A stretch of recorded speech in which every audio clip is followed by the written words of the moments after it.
बिस्मिल्लाहिर्रहमानिर्रहीम अस्सलाम वालेकुम। पार्लियामेंट हाउस से मैं हूं करामत मुगल और मेरे साथ हैं ईसा नकवी। नकवी साहब शहर इक़्तिदार की सबसे बड़ी हलचल इस वक्त इस ऐवान के अंदर चल रही है, जहां पर मियां नवाज शरीफ साहब, बिलावल भुट्टो जरदारी, उमर यूसुफ और बहुत से ऐसे लोग भी आज सामने आए हैं जो पर्दा स्क्रीन से गायब थे। क्या हो रहा है और क्या होने जा रहा है इस पार्लियामेंट के अंदर? आप देखें, पार्लियामेंट में जो खबर है, खबर तो सामने आ चुकी। हम्म, अब खबर की वो जुज़ियात हम सामने रखेंगे जो मनाजिर कैमरे की आंख ने महफूज नहीं किए। सही। देखें, कैमरा इस वक्त आपको पाकिस्तान टेलीविज़न के ज़रिए और यहाँ पर कौमी असम्बली के जो इससे पहले फॉर दैट मैटर सेनेट का जो कैमराज थे, वो आपको वही दिखा रहे थे जो कैमरा कंट्रोल करने वाले दिखा रहे थे। सही। नीचे जो मनाजिर थे उसमें सिर्फ गुफ्तगू करने वाला शख्स बात नहीं कर रहा था, इर्द गिर्द जो है वो चरिंद परिंद भी मौजूद थे। जो सही। उनकी चहचहाहट है, हम्म, जो उनका चहचहाना है, जो उनकी गुफ्तगू है, जो उनकी बॉडी लैंग्वेज है, वो ज़रा उसके ऊपर ज़रा रोशनी डालते हैं। सही। मैंने कुछ पॉइंट्स लिखे हैं, वो मैं आपको बता दूं कि जो जी। मैं इस वीडियो में आप और मैं जी। मिलकर जो है वो हम कवर करेंगे। जी। इसमें हम जो है वो बात करेंगे, एक तो जिसको मैं समझता हूँ कि आखिरी लम्हों पर खेली गई हैरान कुन और बड़ी चाल, सही। वो चाल क्या है? अ, वो मनाजिर आपको बताएंगे जो कैमरे की आंख ने नहीं देखे। हम्म। नवाज शरीफ की बॉडी लैंग्वेज कैसी थी? आपको हम्म। पता है ना कि नवाज हम्म। शरीफ इस ऐवान के मेंबर हैं जी। और उनका अब तक की जो टोटल पार्टिसिपेशन है वो वोटिंग की हद तक महदूद है। बिल्कुल एक वोट है। हाँ, वो मेरा ख्याल है कि शायद उनको जिन्होंने वोट डलवाए वो उनका कर्ज उतारने के लिए उनका आना बार जो है बार बुलाते। आना उनका जो है हम्म। वो मजबूरी है। बिलावल, मौलाना फजलुर रहमान, उनकी हम्म। एक्टिविटी, उमर अयूब की तकरीर और लोटे। जी। एक बात मैं आपको आगाज में बता दूं, यहाँ पर जो जश्न है हुकूमत का, हम्म। ये 3 दिन तकरीबन लगभग मैंने सोने के अलावा हम्म। तमाम वक्त पार्लियामेंट हाउस में बिल्कुल गुजारा। ऐसे ही।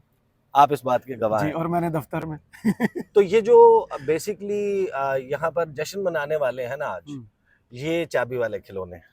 सही। जो मट्टी। चाबी वाले, उसकी वजह मैं आपको बता रहा हूँ। हम्म। ये नावाकिफ थे, नावाकिफ हैं, इनको इम्पैक्ट नहीं पता था, इनको इम्पैक्ट अभी भी नहीं पता है हम्म। कि इन्होंने पाकिस्तान के आइन में जो बुनियादी तब्दीलियां की हैं हम्म। वो क्या हैं। सही। और कल रात के एक मंजर से मैं शुरू करता हूँ हम्म।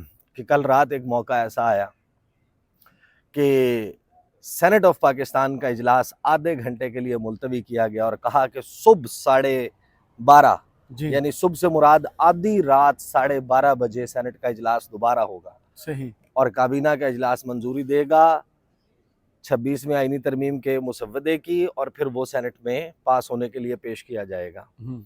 करामत मुगल साहब, जाहिर है कि यहाँ पर ड्यूटी आवर्स होते हैं, लोगों की आने जाने के औकात मुकर्रर हैं, कैफेटेरिया बंद हो चुका था, हम्म। इसके अलावा जो इर्द गिर्द टक शॉप्स हैं वो बंद हो चुकी वो थी। खत्म हो चुकी होंगी। सब लोग जो हैं वो भूख के मारे, हम्म। सेनेटर्स, उनका स्टाफ, हम्म। सेनेट का स्टाफ, असम्बली का, सिक्योरिटी पे मामूर लोग, उनका एक वक्त ऐसा आया कि लग रहा था उनके चेहरों से कि थकान बहुत ज़्यादा है। हम्म। उस वक्त इस्लामाबाद के एक मारूफ पिज़्ज़ा डिलीवरी रेस्टोरेंट से रब्ता किया गया हम्म। और इसहाक डार साहब के चेंबर में कई दर्जन लार्ज पिज़्ज़ा के डब्बे मंगवाए गए हम्म। और थिन क्रस्ट वो पिज़्ज़ा था। अनूश रहमान ने अपनी सरबराही में उनको तकसीम करना था। हम्म। जो मैंने डब्बे देखे वो तकरीबन 2.5 से 3 दर्जन डब्बे थे लार्ज अच्छा। पिज़्ज़ास के। हम्म। और हुआ क्या कि जिनको पता था कि अभी तो हमने पता नहीं कितनी देर बैठना है, हो सकता है सुबह हो जाए, खाने का इंतज़ाम करें, उनको कहा भी आप जाएं, कल सुबह आना है। अच्छा। तो वो पीछे ठंडे ना हो जाए, जाते हुए एक एक डब्बा सेनेटर को पकड़ाया गया है अच्छा। कि ये ले डब्बा और पिज़्ज़ा जो है वो जाते हुए इंजॉय खाते करें। खाते खाते जाएं। तो इंजॉय वो करें। इन्हीं सीढ़ियों से जो है वो पार्लियामेंट की हम्म। फैसल सब्जवारी और फैसल वावडा, जिन्होंने यहाँ पर फिर बड़ी जो है वो बुलंद आवाज करके तकरीर की हम्म। मीडिया के सामने, वो ऊपर फिर वो पिज़्ज़ा शेयर करते हुए आ रहे थे। बहरहाल, अब आ जाते हैं जो बेसिकली जो आखिरी लम्हों पे मेरा ख्याल है कि चाल चली गई है। मेरी इंफॉर्मेशन के मुताबिक कौमी असम्बली और सेनेट की इस इमारत में जिसके सामने हम खड़े हैं, पाकिस्तान तहरीक इंसाफ के सेनेटर्स भी मौजूद थे अंदर, जो वोट के लिए अवेलेबल थे, और एमएनएज भी जितने आपको फ्लोर पर नजर आएंगे उससे ज्यादा अवेलेबल हैं। सही। अब इवेंचुअली फाइनली वोट कितने डालते हैं उससे ज्यादा लोग मौजूद हैं। अच्छा। और चाल ये है, देखें, 2 सेनेटर्स जिनको यूज किया गया या जिनका वोट यूज किया गया, या स्मोक स्क्रीन बनाया गया। वो मिंगल साहब की पार्टी के थे, अच्छा अच्छा। लेकिन जो अंदर मौजूद थे उनकी तादाद ज्यादा है। उस पर मैं काम कर रहा हूँ, मैं आपको एग्जैक्ट बताऊंगा बाद में। इस तमाम वक्त के दौरान ऑल अलोंग तरमीम वाले मामले पे मैं इसके ऊपर जितना कवर करता रहा, आप करते रहे, मैंने बताया, लोग जो है वो जाहिर है कि उनकी तो अपनी पार्टी के साथ मोहब्बत है ना जी। तो वो कहते रहे नहीं ये गलत है, ये अफवाह है, ये ऐसा है, ये वैसा है। तो आज वो खबर जो है वो तो दुरुस्त साबित हो गई कि लोग तो डिफेक्ट कर गए। बिल्कुल। कोई मजबूरी से करके गया, किसी के ऊपर दबाव इतना शदीद था कि वो बर्दाश्त नहीं कर सका, कोई शायद हो सकता है कि लालच की वजह से गया हो, लालच प्लस मजबूरी, या किसी के साथ तमाम के तमाम हथकंडे जो हैं वो हुए हों, लेकिन वो eight their own free will बैठे हुए नजर आए। क्योंकि जब आप सेनेट के फ्लोर पर बैठे हैं या आप असेंबली के फ्लोर पर बैठे हैं तो फिर आप आपके आजाद सामने हैं। तो आप उस ऐवान में बैठे हैं कि जहां पर आपका कहा हुआ एक भी लफ्ज जो है वो सारे मंजरनामे को तलपट कर सकता है। बिल्कुल ऐसे ही। यहाँ पर आपको अमान मिल जाएगी, ये इंटरनेशनल स्टोरी बनेगी। This was the ground, this was the place.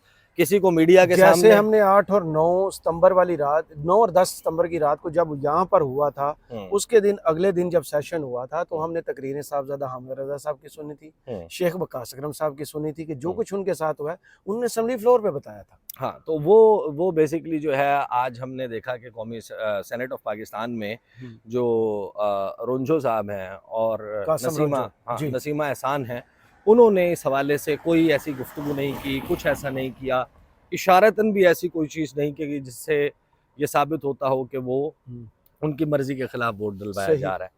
Senate में इस मामले पे कि मज़ीद कौन लोग थे जो इस्तेमाल नहीं हुए, फिर इसके ऊपर जब मैच्योर हो जाएगी स्टोरी तो बात करेंगे।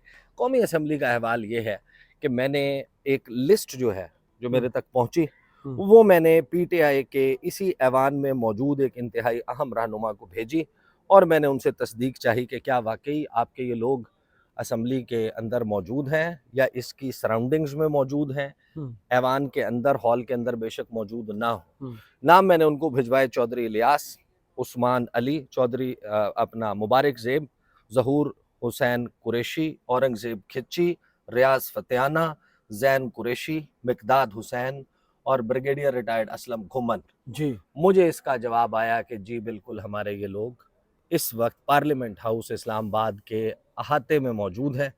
इनमें से कितने लोग फ्लोर पर वोट देते हैं, उनकी तो तहरीक इंसाफ जो है जो मेंबरशिप है 63A अप्लाई करते हुए कि वोट बेशक काउंट हो जाए, नाहल हो जाएंगे, लेकिन नाहल करवा सकती है। बाकी लोग जो हैं वो, जिस तरह याद होगा कि सिंध हाउस में आपको नजर आए थे रजीम चेंज हाँ, जो राजा रियाज आपको नजर आए थे, नूर आलम खान नजर आए थे, सबको पता था कि वो पार्टी से डिफेक्ट कर गए हैं। वो अब तहरीक इंसाफ नहीं कहला सकते, लेकिन वो तहरीक इंसाफ के नाम पे दे completed the rest of their tenure. वो मेंबर रहे, चेयरमैन पब्लिक अकाउंट्स कमेटी बने, लीडर ऑफ अपोजिशन बने, मुख्तलिफ किस्म के चीज़ें वो लेते रहे, तनख्वाहें, अपनी मरात, अपना सब कुछ चलता रहा, लेकिन वो member of the national assembly रहे। तो आज भी मेरे अभी यानी कि ये बात कंफर्म भी हो जाएगी, लेकिन वो जो एमएनएज मौजूद हैं अंदर, वो सब के सब वोटर नहीं होंगे जिनके मैंने नाम बताए हैं। शो कराया जाएगा लेकिन वो वोट कास्ट नहीं करेंगे। जबकि मेरी खबर इससे ज्यादा की भी है, वो मैं फिर मैच्योर होने तक जो है वो उठा रखता हूं। तो ये सूरत हाल है जो मेरे ख्याल में एक बड़ी चाल है कि अब ये पीटीआई के अंदर मौजूद रहेंगे, पीटीआई इनको डी सीट भी नहीं करवा सकेगी। ये आएंगे या नहीं आएंगे ये सेपरेट क्वेश्चन है। असेंबली का इजलास अटेंड करेंगे, लेकिन डरा दिया है कि ये बंदे हमारे साथ हैं। हाँ, अपने हलकों में जा सकेंगे नहीं जा सकेंगे ये एक अलग क्वेश्चन है, लेकिन इनके बारे में मुझे तस्दीक यहाँ पर पीटीआई की तरफ से की गई है।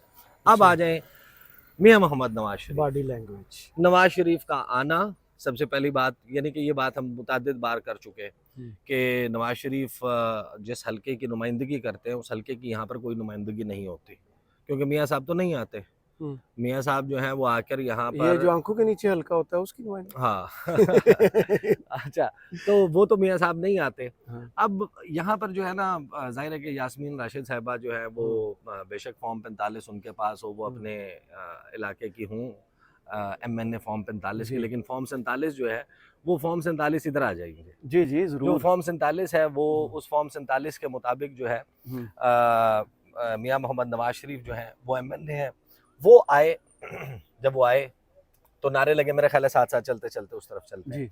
तो वो आए, यहाँ पर नारे लगाए गए। हुँ, आपको पता है वो शेर शेर के नारे लगे। हुँ, मियाँ साहब जो हैं वो उनका इस्तकबाल जी। बेनज़ीर भुट्टो के बेटे और जुल्फ़कार अली भुट्टो के नवासे बिलावल भुट्टो ज़रदारी ने बगलगीर होकर किया। हुँ, तकरीर कर रहे थे उस वक़्त आज़म नज़ीर तारड़, वो रुक गए। हुँ, मियाँ साहब जाकर शहबाज शरीफ के साथ वाली कुर्सी के ऊपर बैठ हुँ, गए। अब वो शहबाज हुँ, शरीफ के साथ वाली कुर्सी पर बैठे तो मंज़रनामा ये था कि थोड़ी ही देर के बाद अभी गुफ्तगू चल रही थी तो मौलाना फजलुर रहमान जो हैं वो दाखिल हुए। हुँ, अपोजिशन वाली जो साइड है उन उस दरवाजे से जब दाखिल हुए और उनके जो पार्टी के MNAs हैं वो लाइन बनाकर उनके पीछे आ रहे थे। जी। वो आ रहे थे तो अचानक ही 8 का टोला। मुस्लिम लीग नून ने, नहीं वो 8 पूरे नहीं आ रहे थे, 3 ऑलरेडी ऐवान में मौजूद थे, हुँ, 5 मौलाना फजलुर सही। रहमान और उनके पीछे 4 लोग जो हैं वो लाइन में, या 5 लोग लाइन में उनके पीछे आए और 2 ऑलरेडी मौजूद थे ऐवान में। जी। वहाँ पे जो है मौलाना फजलुर रहमान जब दाखिल हुए तो मुस्लिम लीग नून ने उनका ऐसे इस्तकबाल किया जैसे बारात का इस्तकबाल किया जाता है। मतलब सही। हाँ, यानी कि बहुत लाउड किस्म का रोर था, हुँ, थंपिंग थी, डेस्क बजाए जा रहे थे। हुँ, उनका इस्तकबाल किया गया और फिर उस इस्तकबाल के दौरान मैंने देखा जो कैमरे की आँख में किसी ने नहीं देखा। हुँ, अ, शहबाज शरीफ के ऊपर ना वो बहुत बड़ी हम उनकी बॉडी लैंग्वेज, उनका तरीका, उनकी हरकत और सकनात देखते हैं कि कभी वो UN सेक्रेटरी जनरल की कोनी रगड़ने लग जाते हैं, हुँ। कभी उनका हाथ पकड़ के खींचते छतरी हैं। खींच के ले गए थे। हाँ, वो इस किस्म के काम करते हैं। तो वो जो जो आम जो खिलाते हैं। हाँ, हाँ। जो प्राइम मिनिस्टर के प्रोटोकॉल जो है, हुँ। उसके मनसब के हया निशान नहीं होता। तो आज मैंने हैरानकुन तौर पर देखा कि जब और मैं उन्हें एकदम खुद पता है वो कैसे हाँ, वज़ीर-ए-आज़म। डेस्क बज रहे थे और अचानक से डेस्क बजना रुके और खामोशी हुई और उसी दौरान शहबाज शरीफ की आवाज़, हम ज़ाहिर है कि गैलरी जो है वो इतना जी, जी। ज़्यादा फासले पर नहीं है, शहबाज शरीफ की आवाज़ सुनी जा सकती थी, पाजी आ जाओ। वो मियाँ नवाज शरीफ को चाहते थे कि शहबाज शरीफ और मियाँ नवाज शरीफ प्रोटोकॉल तोड़ते हुए मौलाना फजलुर रहमान को आधे रास्ते में से जंपे मार के चले जाएँ। उचक लें और वहाँ पर जाके वही उनसे जो है जंपे ना मार वो के। जप्पी डाली जाए, हुँ, बगलगीर हुआ जाए। तो हाँ। ये वो चाहते थे, लेकिन मौलाना फजलुर रहमान जो है वो फिर मेरा ख्याल है नवाज शरीफ को इस प्रोटोकॉल का अंदाजा था कि यार आप प्राइम मिनिस्टर हैं, ठीक है, तो आप समझ ज़रा। ये आप उनकी वही रिहाइशगाह में जैसे आम बारातों में होता है कि हाँ, समटाइम्स दूल्हे को इतनी खुशी होती है वो अपनी बारात में नाचना शुरू कर देता कि है। आप अपने उस पे नहीं गए। तो हुँ, वो नवाज शरीफ जो है वो विराजमान रहे अपनी सीट पर, हुँ, वहीं पर खड़े हो गए अपनी सीट पर, वो नहीं हटे अपनी सीट से। हुँ, शहबाज शरीफ 2 स्टेप आगे गए, मौलाना फजलुर रहमान जब उमर अय्यूब और इन सब लोगों से मिलकर आगे आए, हुँ, तो वहाँ पर शहबाज शरीफ साहब ने उनसे मुसाफा किया, उनसे बगलगीर हुए। फिर नवाज शरीफ साहब जो हैं हुँ, जब मिले तो एक मरतबा फिर डेस्क जो है वो बजाए गए और ये सारा चल रहा था। हुँ, बिलावल की जो गुफ्तगू है, बॉडी लैंग्वेज है, उसमें ज़ाहिर है कि लोगों ने देखी भी है। उनकी हुँ, तो तकरीर जो है वो विज़िबल भी है। उन्होंने मौलाना फजलुर रहमान के ऊपर भी अपनी तकरीर में डिग, हुँ, वेल्ड अटैक हुँ, जो है वो किया। हुँ। मौलाना फजलुर रहमान की तारीफ़ भी की और जो काले साँप या काले शीश नाग जी, वाली बात है, उस पे उन्होंने फिर जवाब भी दिया। जवाब दिया और उस जवाब में उन्होंने मियाँ साहब को भी रगड़ दिया। और इफ्तिखार चौधरी पे बात चली गई। इफ्तिखार चौधरी पे बात चली गई हुँ, और कि उस तरीके से ये सब कुछ किया जाता था। और फिर उन्होंने कहा कि जो 96 में वज़ीर-ए-आज़म से इख्तियार लिया गया था जी, जजेस की तैनाती का, तो वो लोग जो जो इख्तियार लेने वाले थे, हुँ, वो ये चाहते थे कि एक खातून जो है वो अगर जज लगाएगी, हुँ। अगर एक खातून जो है वो अपॉइंट करेगी तो खातून कोई फिर करेगी। खातून को करेगी और मामला ख़राब हो जाएगा।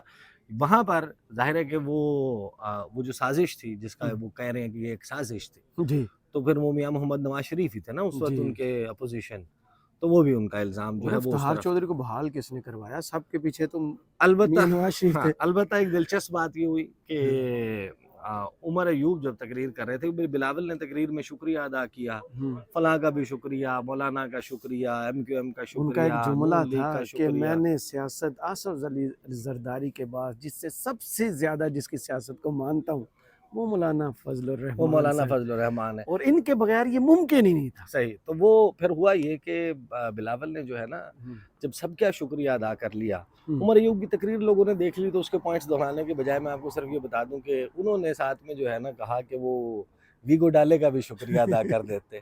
जिनके बंदे लेके आईनी तरमीम करने के लिए आपको जो बंदे जिस तरह जिसने फराहम किया उनका भी शुक्रिया अदा कर देते। और उन्होंने ये दावा किया कि पार्लियामेंट के चौथे फ्लोर पे उनके बंदे मौजूद हैं, मजीद जी, बंदे भी उन्होंने मौजूद हैं। नाम सारे ले फिर लिए। उन्होंने नाम ले दिया, फिर कुछ चीज़ें उन्होंने बता दी, मजीद भी कुछ ऐसी ऐसी चीज़ें हैं। अभी ज़ाहिर है कि होने जा रहा है ये सारा। पीटीआई और मौलाना फजल रहमान के दरमियान गपशप हुई, डेस्क पर बैठे रिसीव किया, उनका क्या रिस्पांस था? या पीटीआई कोल्ड शोल्डर है? देखें पीटीआई और मौलाना फजलुर रहमान के दरमियान जो पैक्ट हुआ है ना, दैट जी। Calls for another detailed video, right, क्योंकि राइट। उसमें मेरे पास जो तफसीलात हैं कि उनके दरमियान एग्जैक्टली, लेकिन मैं आपको ब्रीफली ये ज़रूर बता दूं, आपको पीटीआई मौलाना फजलुर रहमान की और मौलाना फजलुर रहमान पीटीआई की तारीफ़ें करते हुए नज़र आएंगे। और ये इसी तरीके से चलेगा फिल वक्त, जब तक इसमें कोई तब्दीली नहीं आती। उसके पीछे अंडरस्टैंडिंग क्या है, कौन सी अंडरस्टैंडिंग रीच हुई है, कैसे हुई है, और वो अपने तई एक बहुत बड़ी कहानी है। उस कहानी के लिए जो है वो अभी ना मौका दुरुस्त है, ना जो है वो जगह मुनासिब है। हम ऑलरेडी जो है वो 16 मिनट की गुफ्तगू कर चुके, और अब से थोड़ी देर बाद आईनी तरमीम पास होने जा रही है, तो अब अंदर चलते हैं। और मेरा ख्याल है कि मेरी शायद आज इस मंजरनामे से रिलेटेड जो है वो लास्ट वीडियो होगी। इसमें बस हम रिकैप कर देते हैं इसको कि जिस तरीके से आईनी तरमीम जो है वो पास हुई है, इस प्रोसेस के ऊपर अब रिएक्शन तो आएगा। रिएक्शन कितना आएगा, इसकी आफ्टर मैथ में क्या होगा, लेकिन आज सुबह जब आप लोग ये वीडियो देख रहे होंगे, मेरी इतला के मुताबिक 8:15 बजे ऐवान सदर को सजाया जा रहा है, चमकाया जा रहा है, एक तकरीब का एहतमाम होगा। वहाँ पर आसिफ अली जरदारी जो है वो 26वीं आईनी तरमीम के मुसव्वदे पर जो पास हुआ है दोनों पार्लियामेंट से, यानी पार्लियामेंट के दोनों हाउसेज से, सेनेट और नेशनल असम्बली से, उस पर दस्तखत करेंगे। और वहाँ पर ये लीडर्स लगता है कि तकरीबन उसी वक्त पर हम भी उसी वक्त फ्री होके जाएंगे। तो फिर मैं तो जाग रहा हूँ बहुत ज़्यादा, मैं तो जाके सोऊंगा। सही, बहुत शुक्रिया ईसा नकवी। आपके तजिए का कमेंट्स बॉक्स में ज़रूर बताइए वीडियो आपको कैसी लगी। इजाज़त दीजिए, अल्लाह अल्लाह हाफ़िज़। हाफ़िज़।